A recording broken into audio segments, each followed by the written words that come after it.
बिहार सरकार ने आरक्षण का दायरा बढ़ाने को लेकर कानून पास कर दिया है और साथ ही साथ केंद्र सरकार से ये डिमांड की जा रही है कि इसे 9वीं अनुसूची में डाला जाए ताकि कोई भी आगे चल करके कानूनी प्रावधान या फिर कानूनी झंझट ना हो सके। हमारे साथ आरजेडी के मुख्य प्रवक्ता हैं शक्ति सिंह यादव।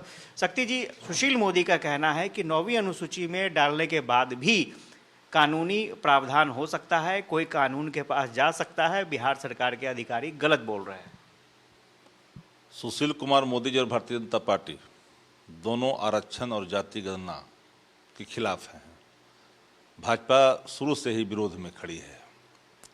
बिहार की सरकार, महागठबंधन की सरकार, तेजस्वी जी और नीतीश जी, सब लोगों ने खुलकर के कहा कि केंद्र सरकार इसको 9वीं अनुसूची में शामिल करे तो उनकी मंशा समझ में आएगी।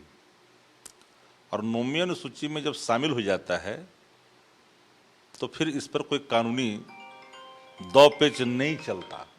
सुशील कुमार मोदी जी को पढ़ना चाहिए इन विषयों को। कैसे को जा सकता है? जब प्रावधान निहित ही नहीं है तो फिर कोई नया प्रावधान तो नहीं बन सकता। तो भारत सरकार जल्द से जल्द 9वीं अनुसूची में इसे शामिल करे। और भारतीय जनता पार्टी जो समर्पण की है, पहले तो खिलाफ कर ली, भर पेट खिलाफ की, उच्चतम न्यायालय तक गई, बाद में समर्पण की सदन के अंदर। जरा दिखाए, उदारता भी दिखाए ना 9वीं अनुसूची में शामिल करने का, तब ना जानेंगे। लेकिन सुशील मोदी का कहना है कि सुप्रीम कोर्ट की तरफ से अलग से आदेश है कि जाति के आधार पर दायरा बिल्कुल नहीं बढ़ाया जा सकता है। क्यों नहीं बढ़ सकता है? जाति के आधार पर शैक्षणिक, आर्थिक, सामाजिक स्थितियां अगर बेहद ही खराब है तो क्या उसको अवसर नहीं दी जानी चाहिए? तो राज्य की सरकार जो बिहार की है वो निर्णय लिया और निर्णय के आलोक में आरक्षण का दायरा बढ़ा। इस आग को जो छूने की कोशिश करेंगे वो जल के भस्म हो जाएंगे। ये अधिकार से जुड़ा हुआ सवाल है। ये सवाल उन लोगों के लिए है जो हाशिए पर हैं, शिक्षा से, चिकित्सा से, रोजी से, रोजगार से वंचित हैं। 2 लाख रुपया का प्रावधान किया जा रहा है उनके लिए जो बिल्कुल नीचे हैं, जिनका मकान नहीं, उनके लिए जमीन का व्यवस्था के लिए पैसे का प्रावधान की जा रही है, मकान बनाने का प्रावधान की जा रही है, रोजगार के अवसर दिए जाएंगे, सरकारी नौकरियों में आरक्षण का लाभ मिलेगा।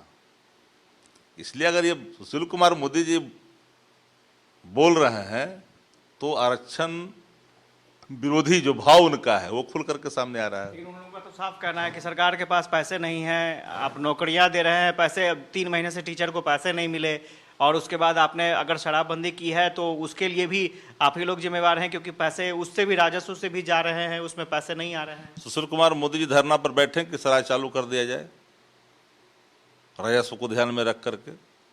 भाजपा को बैठे कहिए धरना पर। जो अवैध व्यापार में भाजपा संरक्षण देती है शराब माफियों को, तो धरना पर बैठ जाए।